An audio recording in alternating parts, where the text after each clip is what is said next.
안녕하세요. 매일 아침 말씀 묵상에 오신 여러분들을 진심으로 환영합니다. 4월 27일 일요일 첫 번째 명령. 기억절. 너희는 가만히 있어 내가 하나님 됨을 알지어다. 내가 문나라 중에서 높임을 받으리라. 내가 세계 중에서 높임을 받으리라. 이사야 46장 10절. 생각할 문제. 에덴 동산의 첫 번째 명령은 무엇이었는가?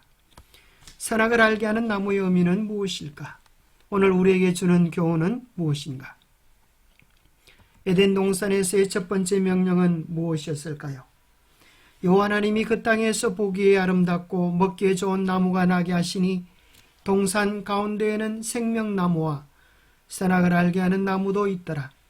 강이 에덴에 설러나와 동산을 적시고 거기서부터 갈라져 네 근원이 되었으니 첫째 이름은 비손이라. 금이 있는 하윌라 온 땅을 둘렀으며 그 땅의 금은 순금이요 그곳에는 베들레헴과 호마노도 있으며 둘째 강의 이름은 기온이라. 구스 온 땅에 둘렀고 셋째 강의 이름은 히데겔이라. 아수로 동쪽으로 흘렀으며 넷째 강은 유퍼라 되더라. 여호와 하나님이 그 사람을 이끌어 에덴 동산에 두어 그것을 경작하며 지키게 하시고 여호와 하나님이 그 사람에게 명하여 이르시되 동산 각종 나무의 열매는 내가 임의로 먹되 선악을 알게 하는 나무의 열매는 먹지 말라. 내가 먹는 날에는 반드시 죽으리라. 하나님께서 에덴 동산에서 내린 첫 번째 명령은 선악을 알게 하는 나무의 열매를 먹지 말라고 하신 것입니다. 하나님은 왜 그 명령을 인류에게 내리신 것일까요? 에덴 동산은 하나님의 첫 인류를 위한 학교였습니다. 창조 세계와 교제를 통해 그들과 그 자손들이 창조주에 대해 끊임없이 배우고 생각하게 하는 장소였습니다. 그 순결한 부부는 하나님의 아버지와 같은 돌보심 아래 있는 자녀였을 뿐 아니라 전지하신 창조주에게서 교훈을 받는 학생이었다. 보이는 우주의 신비 곧 지혜가 온전하신 자의 기묘한 일이 저들에게 교훈과 기쁨을 주는 다함이 없는 원천이 되었다. 선악을 알게 하는 나무의 실과를 다 먹지 말라고 하는 것은 그들에게 지식을 제한한 것이 아님을 발견하게 됩니다. 온 우주의 신비가 저들에게 기쁨을 주는 담없는 교육의 원천이 되었기 때문입니다. 하나님은 어떤 특정한 지식을 금하신 것일까요? 많이 경험하고 아는 것은 항상 유용한 것이 아닐까요? 성경이 말하는 것은 하나님께서 풍성한 지식을 금하신 것이 아닙니다.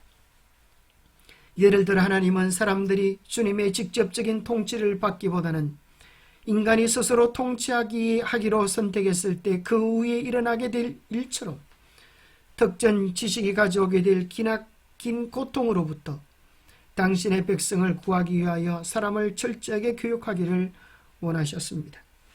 하나님의 선악을 알게 하는 지식의 나무를 금한 것은 하나님께서 그들의 선택이 항상 올바르고 하나님 편에 있기를 원하시는 것이었을 것입니다. 선악을 알게 하는 나무의 의미는 참된 의미에서 무엇일까요? 신명기 30장 19절은 이야기합니다. 내가 오늘 하늘과 땅을 불러 너희에게 증거를 삼노라. 내가 생명과 사망과 복과 저주를 내 앞에 두었은즉 너와 내 자손이 살기 위하여 생명을 택하고.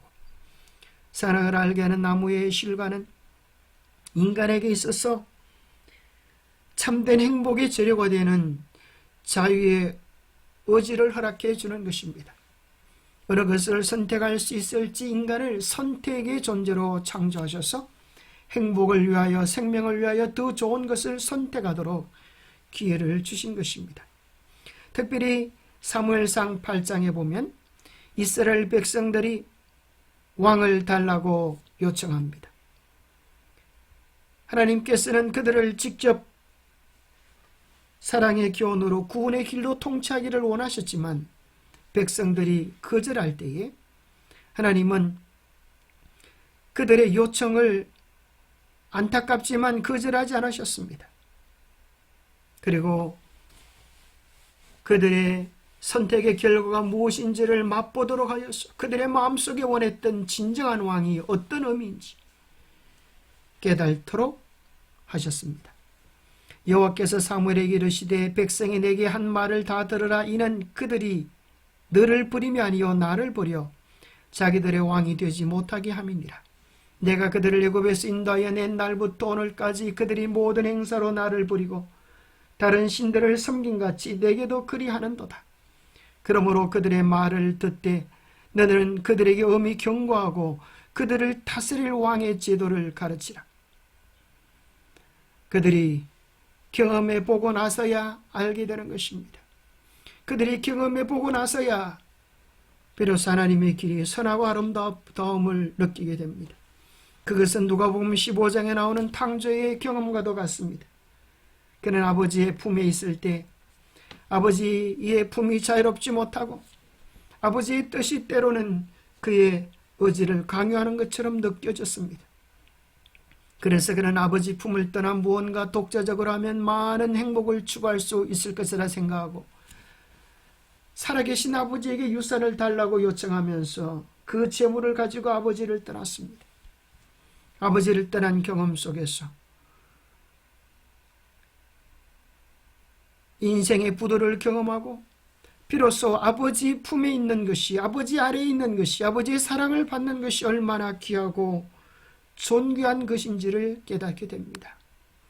드디어 인생의 부도가 났을 때야 아버지께서 주시는 그 양식이 얼마나 소중한지를 깨닫게 되었습니다. 그리고 이렇게 고백합니다. 내가 일어나 아버지께로 가서 이르기를 아버지, 내가 하늘과 아버지께 죄를 지었사오니 지금부터는 아버지의 아들이라 일컬음을 감당하지 못하겠나이다. 나를 품꾼의 하나로 보소서.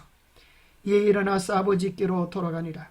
아직도 거리가 먼데 아버지가 그를 보고 촉인히 여겨 달려가 목을 안고 입을 맞추니 아들은 아버지를 떠나면서 그는 아버지의 자식이 아니라고 생각했지만 아버지는 하루도 그를 잊은 적이 없습니다. 거지가 되어 돌아오는 그를 멀리서 바라보고 아버지가 달려가서 목을 안고 입을 맞추시면서 그의 변함없는 사랑을 고백해 주시는 것입니다. 하나님의 뜻은 두 가지로 성경 속에서 나타납니다. 하나는 다이렉티브 윌이라고 하는 지시적 의지, 네가 이렇게 하라라고 하는 명령이 있는 반면에 이스라엘 백성들이 고집을 부리고 주장하면 그것이 아픈 길인 줄 알면서도 잘못된 길인 줄 알면서도 마치 자식을 이기는 부모가 없는 것처럼 그들이 굴종하기보다는 아픈 경험일지라도 그 경험을 통하여 하나님의 사랑과 섭리를 배우기 원하는 뜻에서 허용적 의지가 있습니다.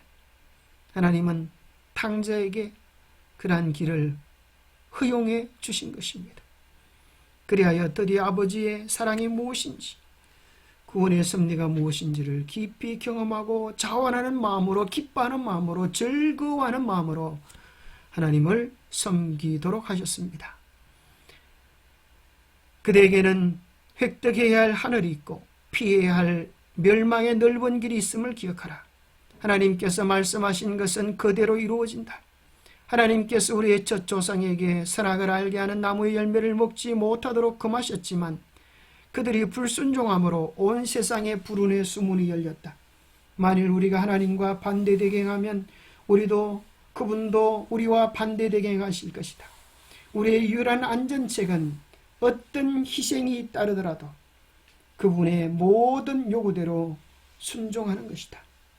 참으로 그분이 어떤 분인지 알면 우리는 그분을 따르기를 절규하게 될 것입니다. 기도하겠습니다. 하나님 아버지, 우리의 무지와 어리석음과 고집과 교만을 용서하여 주옵소서. 몰랐으면 좋았을 고통과 아픔, 쓰라림이 우리의 무지한 선택으로 인하여 일어났습니다. 우리의 무지한 선택이 당신의 가슴에 비수를 꽂는 것을 알았을지라도 우리를 사랑하시기 때문에 우리에게 자유의 의지를 허락하신 주님의 사랑 감사합니다. 하나님의 마음, 하나님의 심정, 하나님의 사랑, 하나님의 계획을 우리로 깨닫게 하여 주셔서 우리가 참으로 있어야 할 곳이 하나님 품이요 우리가 의지할 분은 하나님밖에 없음을 깊이 깨닫고 하나님의 사랑을 누려가는 우리 모두가 되게 하여 주옵소서. 주님의 풍성한 사랑을 누리는 우리 모두가 되도록 인도하여 주시옵기를 우리 주 예수 그리스도로 모자하여 간절히 간구하옵나이다. 하나님이 얼마나 좋으신 분인지 우리를 얼마나 사랑하시는 분인지 맛보아하는 귀한 경험을 하시게 되기를 축복합니다. 감사합니다.